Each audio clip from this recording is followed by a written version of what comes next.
Estamos falando em estrogênio e estamos criando polêmica mesmo, né? Pode ser muito polêmico. Eu fico imaginando Pois é, meus eu colegas já fiquei curiosa da dermatologistas modulação que estão hormonal aqui assistindo, agora. entendeu? Como eu fiz o curso contigo e a gente vai continuar, porque uma coisa que me interessou muito se fala muito mal de reposição hormonal, que na verdade a gente trata como modulação quando Isso. bem feita. É. Testosterona. Pois é, então você imagina, um indivíduo tem 70 anos de idade, ele vai no oftalmologista e fala assim, doutor, eu estou aqui porque eu não estou enxergando bem. Aí você imagina o oftalmologista dizendo para ele assim, eu vou lhe dar uma visão de 70 anos. Ele fala, não, doutor, peraí, eu vim cá para ter uma visão 20/20. Eu quero o melhor óculos que eu puder me dar. O indivíduo está com diabetes, ele vai no endocrinologista, o endocrinologista fala assim, eu vou te dar um pâncreas de 70 anos. Não, eu quero a minha glicemia abaixo de 100. O indivíduo de 70 anos vai no consultório do urologista. Ele está com o testículo dele tem 70 anos, ele não produz mais testosterona como produzia aos 25. Por que não dá para esse indivíduo também? Aí você vai dizer assim, mas e não corre o risco de câncer? Eu falo, não, é o contrário. O jovem de 18 anos de idade, que tem a testosterona em 2000, tem câncer de nada, pô. É à medida que você vai perdendo os hormônios que você vai desenvolvendo câncer. Só que eles desenvolveram uma série de hormônios, Guilherme, que não são hormônios, que causam câncer. Que no caso, por exemplo, vamos dizer, a metiltestosterona. Então, como a metiltestosterona causa câncer, o médico pensa que a testosterona causa câncer. Papagaio come milho e periquito leva fama. Eu faço testosterona em mim mesmo há 14 anos. Eu comecei aos 52, vou fazer 67 anos de idade. Eu vou só fazer um adendo, porque eu e meu filho vamos à academia depois do dia a dia tal, a gente vai para uma academia e vamos mudar o nosso dia a dia. Depois do teu programa, eu tive duas pessoas assim que me pegaram na porta da academia. Disseram, pô, estava assistindo tal, pô, adoro o Lair, comprei livros tal. Cara, eu vejo esse cara há 15 anos, ele continua igual. Mas não tem segredo. É a parte nutricional, que infelizmente não dá tempo aqui para a gente estar discutindo, é a parte hormonal, entendeu? E é a atividade física. É uma combinação. Se pergunta assim, qual que é a perna mais importante de um tamborete de 3 pernas? Não tem a mais importante. A atividade física é importante, a parte nutricional é importante, a parte hormonal é importante. Quando você combina as 3 coisas, você consegue fazer o que eu chamo de envelhecer sem ficar velho. Porque envelhecer, Miguel, todos nós vamos envelhecer. A alternativa é morrer antes. Agora, ficar velho, parar de escutar, parar de enxergar, perder autonomia, perder controle esficteriano, esquecer o nome do filho, isso é opcional. Ou seja, as doenças relacionadas com a idade hoje são opcionais. Só tem quem quer.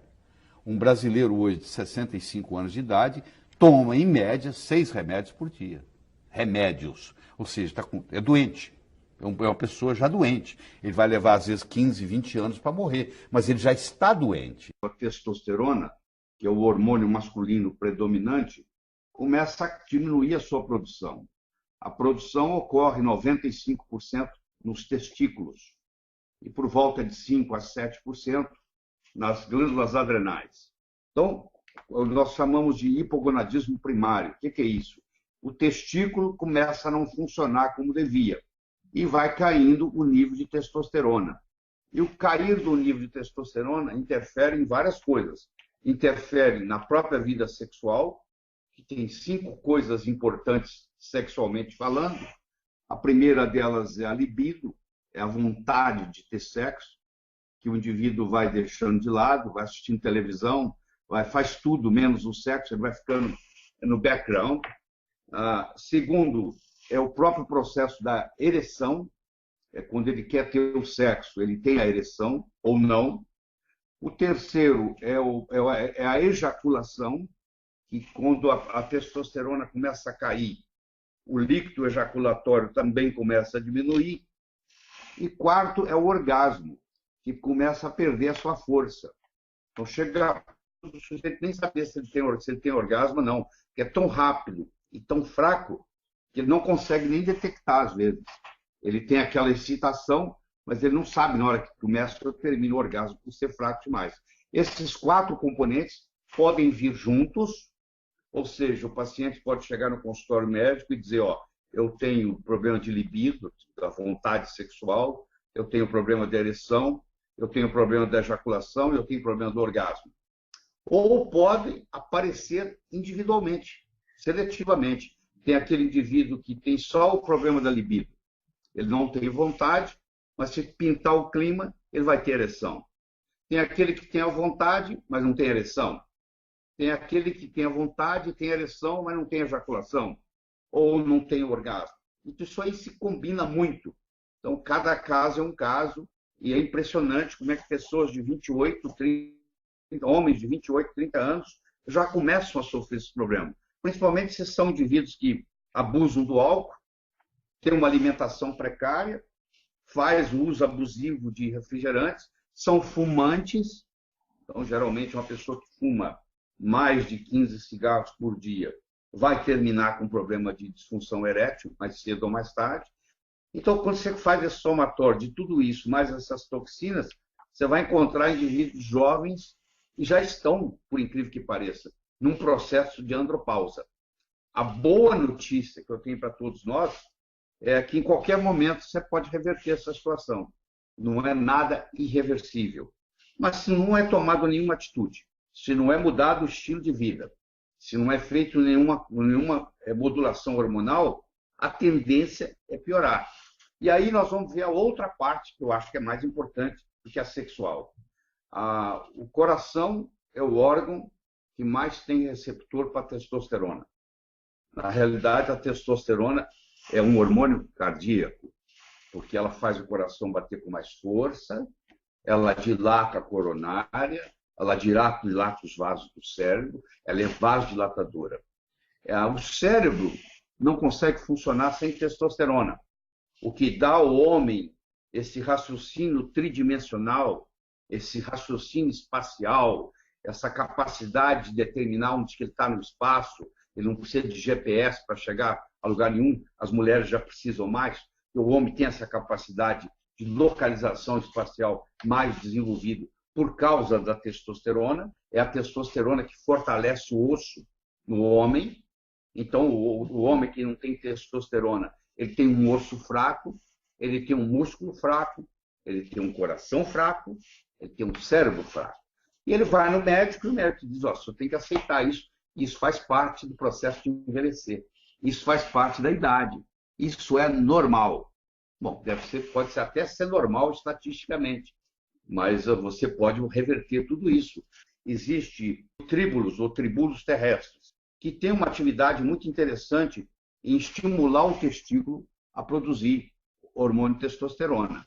Então, o indivíduo que é mais jovem, vamos supor, um indivíduo de 30 anos de idade, nós não vamos colocar ele numa modulação hormonal com testosterona, porque ele teria que ficar a vida inteira. Então, não está na hora ainda. As pessoas mais jovens, elas vão aproveitar essa parte do tríbulos terrestres melhores que nós temos no mercado. E aí o testículo volta a funcionar, porque o testículo ainda é jovem, está faltando uma estimulação. Um dos grandes problemas da andropausa ser prematura é a ingesta excessiva de açúcar. Para o homem, mais do que para a mulher, o açúcar faz muito, nós somos viciados em açúcar, e isso é muito prejudicial. Então, tem pessoas que começam a ter problema de testosterona pelo processo de alimentação, pelo excesso de açúcar, pelo excesso de carboidrato. Às vezes, por desidratação, pela falta de tomar água, porque o centro da fome e o centro da sede estão muito próximos no hipotálamo. E com o passar dos anos, a gente vai perdendo. A partir dos 40, 45 anos, você tem muito pouca sede. Se você for depender da sua sede para beber água, você vai ser uma pessoa desidratada com todas as consequências. Então, a pessoa tem que aprender a fazer a ingesta de fluido, de água especificamente, sem esperar a sensação de sede. Por que se fala modulação hormonal? Né? Porque, na realidade, não é reposição, que é uma coisa antiga, obsoleta.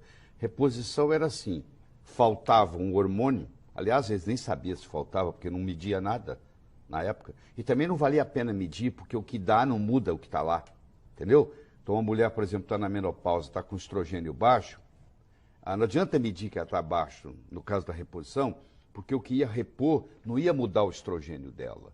Então, a reposição, vocês olhavam o hormônio e dava. A modulação, você primeiro equilibra como se fosse uma orquestra. Não adianta consertar só aquele violino que está desafinado.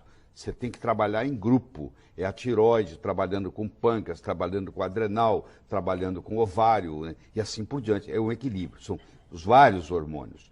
E não é oral, você não faz isso pela boca, porque os hormônios esteroidais, eles não devem ser administrados pela boca, porque quando eles passam no fígado, eles mudam a característica e vai cair no sangue metabólitos, às vezes indesejáveis. Então, fazer transdérmico faz uma diferença enorme. Então, essa combinação de usar vários hormônios, de fazer via transdérmica, de medi-los antes e depois e ver como que o ajuste é feito, isso recebeu o nome de modulação em vez de reposição.